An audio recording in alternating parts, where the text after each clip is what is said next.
October 14th, 2014, and you're listening to SYN Boldly, the podcast of the Sign Your Name Project. I'm your host, Trey Comstock, and with me this week, as ever, is Stephen Doss. Good afternoon.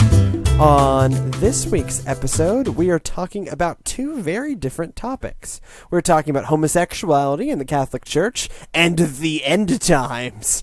So we'll start with homosexuality in the Catholic Church in the news.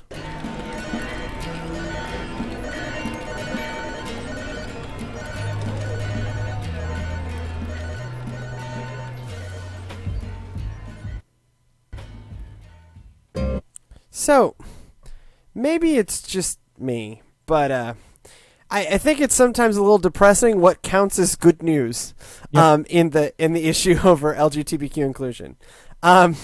So I kid you not, the headline of the HuffingtonPost.com was like something like "New Direction for Homosexuality in the Catholic Church."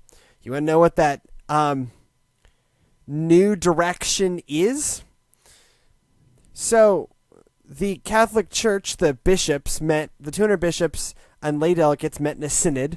Let's think of like Catholic Church General Conference. That is as exciting as it sounds, I believe. Yeah. And basically asked themselves the questions, are we capable of welcoming these people, guaranteeing them a fraternal space in our communities, quote unquote. The basic answer is that yes, homosexuals are able to have gifts that they can bring to religious communities. Mm-hmm. That's really about it. This has been called by Jesuit scholar, the Reverend James Martin, as a stunning change in the way that the Catholic Church speak of gay people. Which, maybe it is, but that's terrifying. Yeah, the step forward for the Catholic Church, and we can get into, clickbaiting, people who are like, oh, that sounds awesome.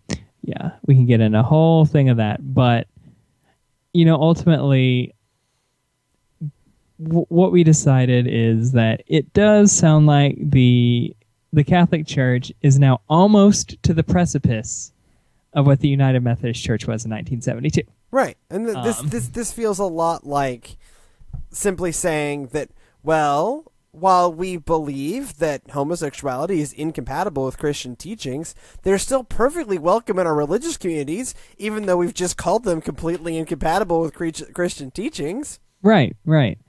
And so the Catholic Church is now, sounds like they're saying that. So it's like they have gifts and qualities to offer the church. Mm-hmm. Well, of course, everyone does. Right. And let's be clear, like, this is not doctrine.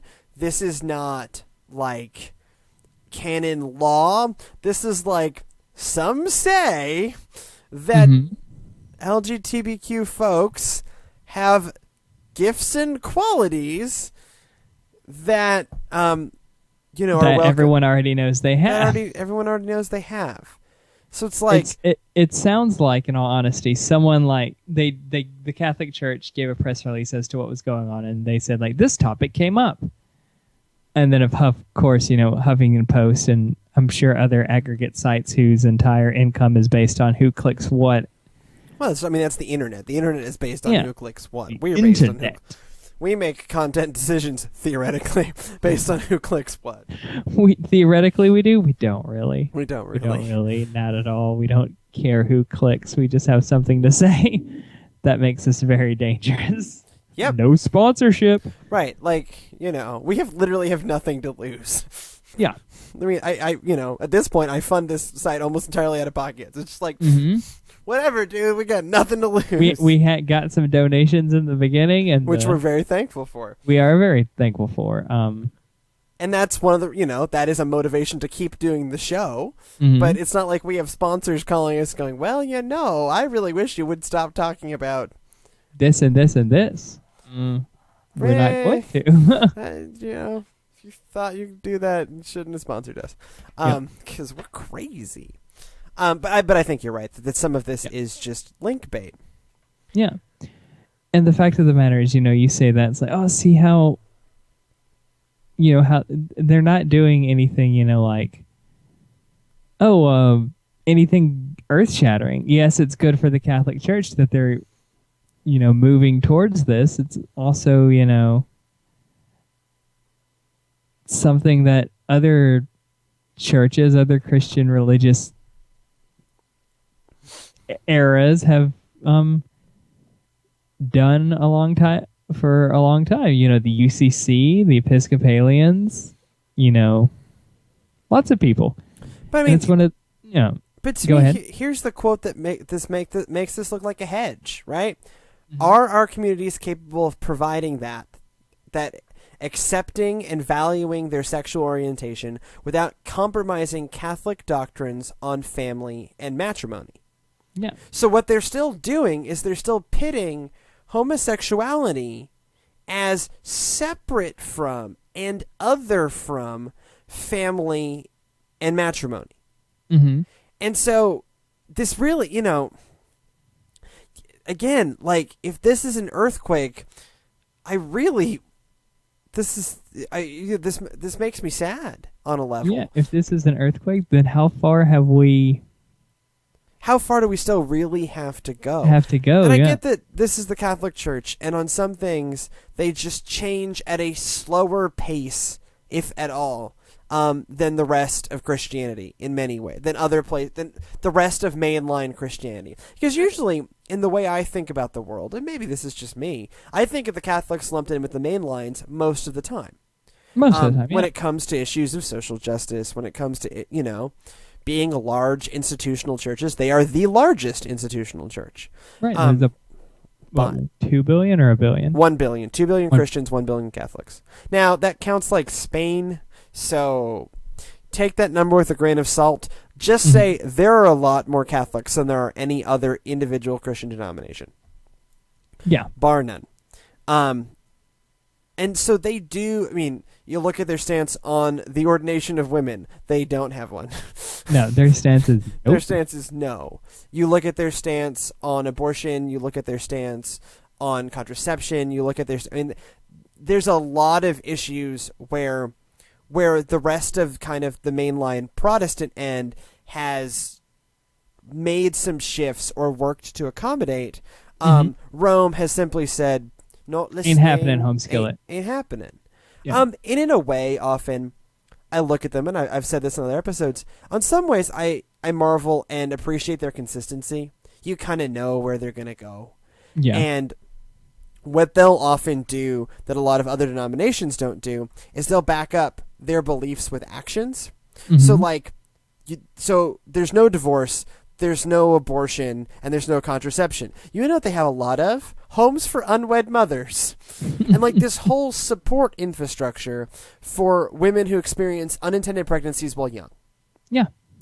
And this whole Catholic Charities handles a lot of adoptions on very favorable terms for the young mother. A friend of mine went through this when we were kids and, walked away with just a really positive feeling about her church. Mm-hmm. Because of how they were able to treat her in the midst of one of life's unplanned emergencies. And definitely. They took care of her. And that's what you have to do. It's one of those where it's like, if you're going to say this isn't the way to go, there needs to be an alternative. And I don't think with the gay marriage issue. Well, then we see that's tricky, right? Here I'm basically drawing a contrast to a lot of the other Protestant groups and denominations that talk so much about abortion and then offer no other options. Exactly. Or talk so much about no contraception or no sex before marriage or whatever, but offer nothing to make up for when life takes a different direction. Their option is when you die, you're going to hell. Right. That there's basically what the Catholics to me offer, it's a tangible version of grace. Yes. Okay, yeah. No, we get it. Like, you have sinned. It happens. Everyone has sinned and fallen short of the glory We've been in this God. business for 2,000 years, sister. We get it. Here, no, let's take care of you. Let's take care of your child. Your child is a valued child of God. Let's make sure that it continues to be raised as a valued child of God. There's a money where their mouth is perspective that I really appreciate, even when I disagree with them on issues. Definitely. That I know that you can trust them to say, okay, if there are unintended consequences of our actions, we have to be able to put our money where our mouth is. We need to be able to say, do something. This is not okay. Here is an alternative. Right. Like, at least where I grew up, I don't know if that's universal. There are signs in sort of every Catholic church that says pregnant, ? Need help, ? Basically saying, don't have an abortion, call us.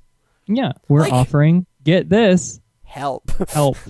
Like, that's, if you're going to stand against something, at least do it with positive action. The problem is this gay marriage doesn't line up like that. Yeah. Right? This isn't, we're going to offer this alternative to you. Right. I mean, we can't offer an alternative to you because this is who you are as a person. Right. And who you are as a person, like, you have gifts and graces, but how you love people is against what is it? Catholic doctrine on family and matrimony. Yeah. Family and matrimony. And it would be one thing even if it just said and matrimony like, but family and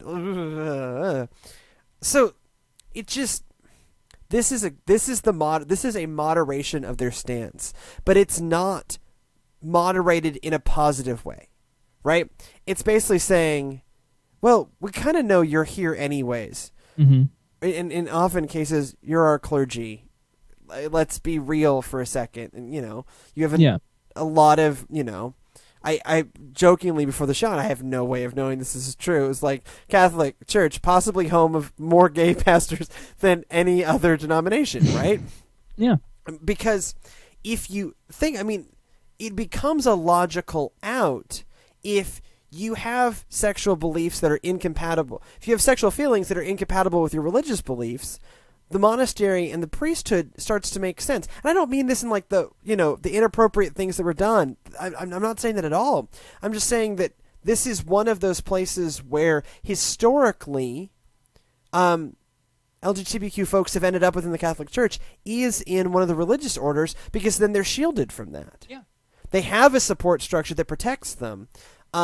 And they're in an environment where no one's having, where theoretically, no one's having sex. We have a right. Professor of ours that right. Yeah. I have his class first thing Thursday morning. He's hilarious. Luke Timothy Johnson. He's great. Friend of the show. I wish. He's actually quite legitimate. He's our friend, or he knows me and Kathleen. Yeah. I sit in the front row. He knows me by sight. It's me, and it's 8:00 in the morning. So who knows what he thinks of me? I'm always the first one. I was always the first one in that, and so he would always walk and talk to us and give you a big old hug. He's a really cool guy. So I again. I think the only point here is this. The headline even on the religious news service, which is where we pull a lot of our actual it's kind of like the Christian version of the AP where it's a little calmer, mm-hmm. right? But even there saying the world's Catholic bishops on Monday, October 13th, signaled a move towards greater tolerance of gay and lesbians in an about face so unexpected that leaders of the church's right wing called it a betrayal. And one thing we haven't brought up on this is there is kind of a right-wing Catholic reaction even to this. To saying this, what I would describe as a tepid move. This is a tepid move. Now, it's a move. I don't want to look gift horse in the mouth too much. This is a move. It's a signal in not a negative direction. Yeah. It's not a reverse. But even with this, there is a reaction against it, and there is, very loud complaints against it. There naturally will be. The Catholic Church is traditionally more conservative on some things. On some things, kind of social sexual issues, I would say yes. Yeah. On economics, not at all. No, not at all. No. It's one of those interesting contradictions where I think it was a contradiction. When it comes to gender, sexuality, yes, they're going to be conservative because they're very... Because they hold... Part of it is they're locked into canon. They're locked into a canon law system that's infallible. Right. So when the Pope sits on that awesome chair of his, it's infallible. Right. And so I mean, I run into this in the public health side when we talk about contraception in particular. They're like, well, why don't they just reverse their decision? I'd look at them and go, well, they declared that decision infallible, so you change it. Like, they have this theological commitment to infallibility, which really doesn't let you turn the boat. Yeah. You can't say, oh, we were not quite as infallible when we said that.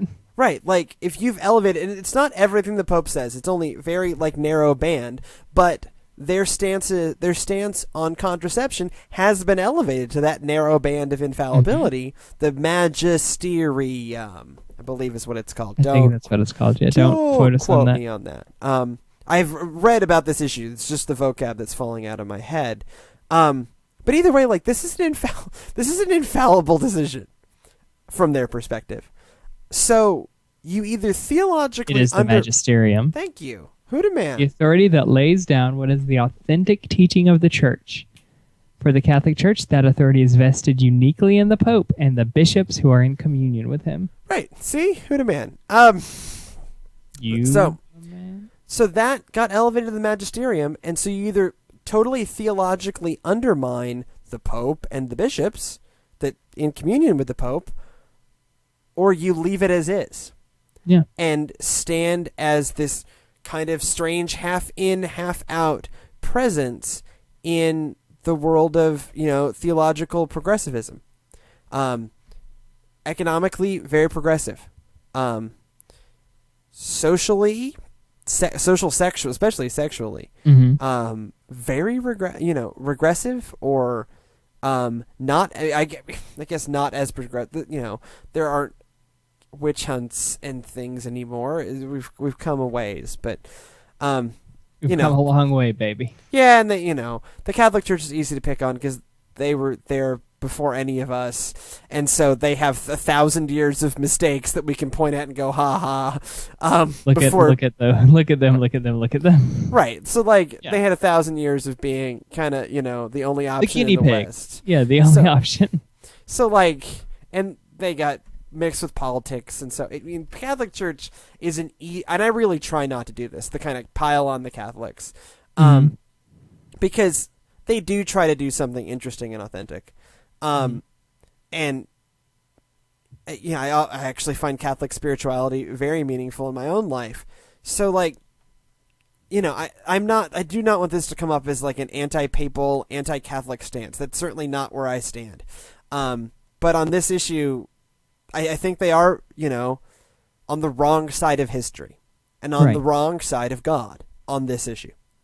And I'll continue to think that. And just because I disagree with something that they do does not mean that those Catholics. Oh, those Catholics. None of us would be here. None of us, mainline Protestants would be here or have any idea of what we're doing if it weren't for the stuff we borrow from them. Yep. I just remember the line from, what is it? Monty Python's The Meaning of Life. Bloody Catholics from the bloody world up.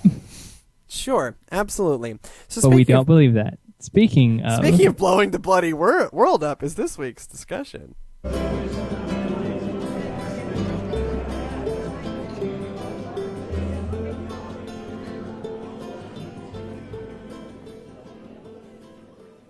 We just got done talking about the Catholic Church, and that was clearly Latin that they were speaking. Yeah, no, that is actually a guy doing a Latin prayer.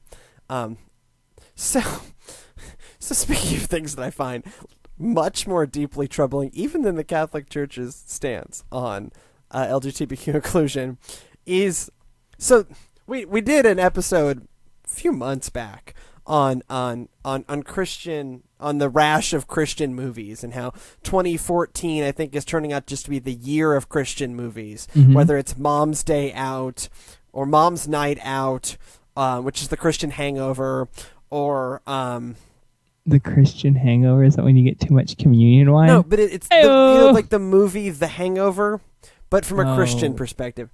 Actually, okay, so it got terrible reviews. But I watched it with my congregation, and you know what? They found it hilarious. And you know what? Sitting there in the core audience for that film, I laughed. I was enjoying it. I smiled.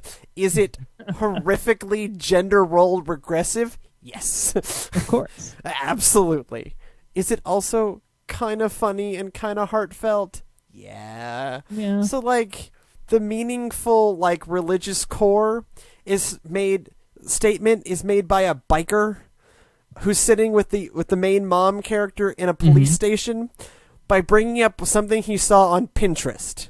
So, like, come on, like, it's one of those you could just say it's cute it knows its audience real and its well. audience ain't critics. Its audience ain't critics, and my car like we did like a movie progressive. This is way off topic, but I'll tell the story anyways. We did like a movie night progressive dinner thing, and they wanted me to pick a movie. And if I ever have to pick a Christian movie, I always pick The Prince of Egypt or Saved. Those are actually my two like number 1 and number 2 Christian movies ever. Is Saved is the best one, and Prince of Egypt is number 2. That's a heck of a retelling of Exodus. And so those are always my go-to picks. And then it's like, oh, have you seen Mom's Night Out? I was like, no, I have not seen Mom's Night Out. It's like, oh, you have to see this movie. It's so amazing. It's so funny. It's a Christian. And then what they do with me, because they assume I'm worried about these things, they go, it's a Christian movie. I was like, really? I thought it kind of looked like The Hangover minus the drinking. Okay, I'm intrigued. And so we sat. I had no expectations for this film to be in any way good. And you know what? I was pleasantly surprised. So it's probably actually I've seen I think all but one of the Christian movies so far this year. It's probably my number 2, maybe. It's probably my number 2 of the year. The number 1, unfortunately, being Heaven is for Real, is the best Christian movie of the year. Oh my goodness, it is. Of all of them that I've seen, it goes Heaven is for Real, Mom's Night Out, Noah. Because come on, Noah was a decent movie, but as a Christian movie, it's a flop. It's a biblical literal movie. It says no, that it's humans having sex with angels creating giants. But it's not even. It goes beyond the biblical account so far. That's why I actually score it down as a Christian movie, because my congregation walked away more confused than less confused. So we had to do a whole hour, 90 minutes Bible study after Noah to go. Okay. Here's what's in Genesis. Hold on, guys. Here's what's either from other traditions or from the mind of the artist. Okay? In the Bible, there's no fight over having that kid be born. That's not in the Bible. That I believe that comes from later Jewish traditions that aren't part of Christian scripture. But either way, so calm down. So that's why I scored that one down. Number 4 is that Jesus movie. The History Channel movie about Jesus. It wasn't awful. It wasn't great, but it wasn't awful. It wasn't great, but it's okay. The one that I think is the worst so far that I've seen was God's Not Dead. That movie's terrible. God's not dead, he is surely alive. The song is better than the movie, which tells you something, because that song is awful. That song... Most Christian rock songs are. Look, I grew up, as did you to a certain extent at least, loving some of that stuff. DC Talk's Jesus Freak, man, at the time... What would you say if you said I was Jesus Freak? Yes! I listened to that song so many times. That whole album, really. In the Light, also on that album. I want to be in the light as you are in the... Yeah? No. Yes! We're at Church of Christ. We didn't do music. Terrible person. Yeah. You're all sinners. There is no hope. Thank you. So speaking of no hope, we'll actually get to the point. There's another Christian movie coming out, that is out. Came out last weekend. Made $11.9 million. Left Behind. Yes, the book series that ruined many a soul in my childhood has been made into a film starring Nicolas Cage. I bet at some point he does his hand gesture where he goes like this over and over again, like shakes his hands by his ears and then says, "Let's do this." That's the best part of Gone in 60 Seconds. Let's do this. Come on, Gone in 60 Seconds is a great Nicolas Cage movie. I loved that film. This film, not so much. It is currently, with 54 reviews in on Rotten Tomatoes, 2%. Not 2 out of 5, not 2 out of 10, 2 out of 100. You know, this was a movie that everyone just said, all the reviewers said, let's go. Let's give it a shot and see what happens. So let's pull some of their choice quotes. A shoe-in to clean up at the next Razzies Awards, which is the Worst Film of the Year awards. Not only is it an amateurish travesty combining fundamentalist Christian eschatology with disaster movie BS, but it's plotting and tedious. Real views. It should have more smoldering panic burst into full-blown freakouts. It should have more passion, more intensity. It should have more bees. RogerEbert.com. The bees. Toronto Star, score 1 for Satan. IGN Movies. Unfortunately, even after the rapture starts, Left Behind never picks up steam. So that's because the all the people who like are passionate, they're definitely just getting raptured all over the place. So of course there's no steam. Left Behind isn't a movie for progressive Christians any more than it's a movie for people who appreciate top production values, convincing acting, or superlative dialogue. Creative loafing. Actually, local folks. Local folks. We're here in Atlanta. It's bad, all right, but not so bad it's good. It's so bad it's bad, and that's too bad. Crave Online. So yeah, I'm piling on because. So the whole Left Behind series is predicated on this theological idea of the rapture. Mm-hmm. That at some point in the end times process, all of the Christians will be taken up into heaven, and 144,000 Jews. Right. Yeah. Sure. Depending on your rapturology. Your rapturology. And other folks, non-Christians and not X number of Jews, will be left behind. Mm-hmm. And this gets treated as like a biblical, literal account, but it's not really biblical. It's not really biblical. My views on homosexuality are possibly more biblical than this. And I mean that facetiously. So there's like one quote in Paul that talks kind of, and then some things in Revelation that if you tie them together in a twisted... This theology's only been around since like the mid-1800s. So, it gets lumped into this fundamentalist camp, but it's newer than a lot of progressive Christianity. Like, this is not... It's a theological concept I've never actually really had much patience for, even in my conservative days. It's pretty much people saw World War I happen and said, boy, this is pretty crappy. There's got to be something better than this. Well, I know what's going to happen at the end times. What's going to happen is we're gonna cloud, shining like the sun at the trumpet. Yep. We're going to be away from all this, and we're going to be someplace else, someplace better. You know, it's perfectly understandable why it came about. Because, let's be honest, when the entire world is at war and people are dying in trenches, you think of things to help you cope. Yeah, but, I too have a hope for, a better time. Mm-hmm. To use the technical term eschatology, how to talk about the end times. I have a hope, an eschatological hope, not to be confused with scatological, which means having to do with one's bowels. I hope that I poop really good today. Right. I also have a scatological hope, perhaps. That really should not be the title of this show. But I have an eschatological hope.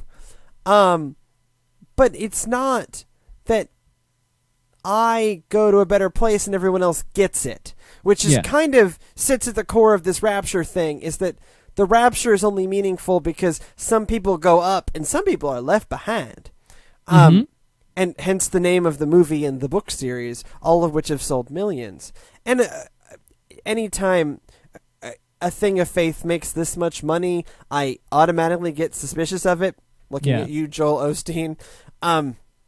because how much of this is playing to an audience to make money, which is, a valid thing in showbiz, but one needs to. If that was a movie that didn't have such a heavy religious connotation in it, if it was just like a traditional, John Cusack disaster film. But basically what it is. It is what it is. But it has this religious core of this is, and it's presented as this is what will happen. Yeah. Basically. It's presented as this is what all Christians believe. It's presented this is what the Bible says. Yeah, the Bible says this. And no. I mean, I don't really mean to be the biblical literalist here for once, but just no. This is okay.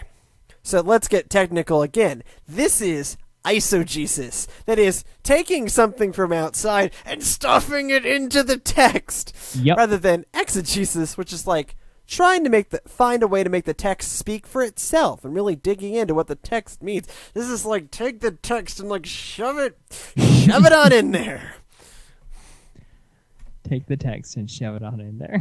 Yep, there we go. Show title. Take the text and shove it on in there. But okay. So it's a theological concept that I disagree with. Mm-hmm. That's not what really matters here. What matters here is this idea that I can't remember where I read this, but they raise a good point, that how you think about the end of something affects how you treat it in the present. Okay? So if your eschatology if your view of the end times is that you're going to be great and everyone's going to get it, you don't care as much about what happens now. Definitely. And actually, this has been shown that before this kind of rapture eschatology, evangelicals as a movement cared more about this world. Right. Giving to charities, supporting social movements, these kind of things. And it's a rise of this theology of they're going to get it and we're going to be great that has actually seen a withdrawal of that support. Yeah. Because how you think something ends matters in how you treat it here and now. Exactly. And so if you think it's going to be great and everyone's going to get it, then you don't care about what happens to them now. Mm-hmm. Because there's no need to. I mean, your treasures are stored up in heaven, and you don't have to worry about what anyone else is going through here on this earth, because this earth, to paraphrase a hymn that my grandma used to sing, this world is not my home, I'm just a passing through. Right. And if, you have this great reward that's and it's all about what's up there and not about what's here. Yeah. Then who cares? Who cares what happens here? Exactly, because this world's gonna, I'm gonna be raptured up, and this world's gonna burn. Right, and so that creates a theology of missions that cares only about souls, because who cares about the body? Jesus, but who cares about the body? What Jesus did is done.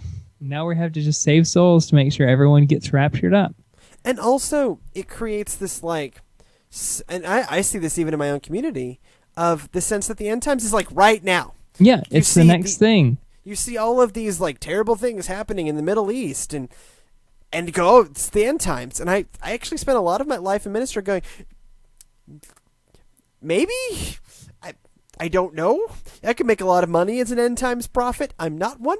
I would love to make money as an end times prophet, but I can't be an end times prophet because I don't want to throw out your theological commitments. Exactly. Just say stuff. I mean, being an end times prophet, remarkably easy, because you don't actually need it to come out right. Well, the next thing on the prophetic calendar is the prophetic timeline is the rapture. Right. And then when it doesn't happen, you just keep kicking it down the field. Which is kind of how we have the Seventh-day Adventist Church. That is how we have it. Was a great disappointment. Right. And they found a theological way around it, which is interesting. And lo, God came upon him and said, "My bad, dog." Not yet. I'm just testing your faith a little bit. But I more. mean, Paul, if you read certainly the earlier works of Paul, he kind of had a sense that the end times was a coming. And then he kind of starts to back away from that in like 2 Thessalonians, like, no one knows Maybe the not day so nor much. the hour. That's actually the line I use a lot with people. It's like, look, here's one thing I can guarantee you. If someone says they know when the end time's coming, you know it's not then. Right. You know it's not. Whatever anyone says, you know it's not then. Yeah. I don't know. I spend my life and my ministry worrying about what God's people are doing here and now. Because that's what I've got. Right? Yeah. That's the slice of time and the slice of life that I have. Is the end time soon? Literally, God only knows. Yep. But I care about what happens. Cosmic scale of the universe, probably. Yeah. But then again, the sun's not going to burn out for another few billion years. Years. So, I mean, we may be half over, but we've still got some time. So on that note, we should probably get out of here. Thank you so much for joining us. Speaking on of this some show. time, go enjoy your time. Yeah. Do something nice for someone today. Yeah. And, if the rapture comes tomorrow, I'll see you in hell. Yep. Podcast or End Fear. World is not my home. What is it? Sin Boldly. SYN Boldly at endfear.org. Facebook.com/The Sign Your Name Project. Or what is it? At Sin Boldly on Twitter. I can't do it tonight. Or at Sin Boldly on Twitter. Go in peace to love and serve the Lord and end fear by signing your name. Good night. Really want to name the show I'll See You in Hell. I want to have communion with the Pope, but I can't. I'm not Catholic. I had a Catholic communion once. I don't think Catholic is like Jewish. I'm sure they really don't like that I did that, but it happened. I was on the Camino, and strange things happened. Papacy.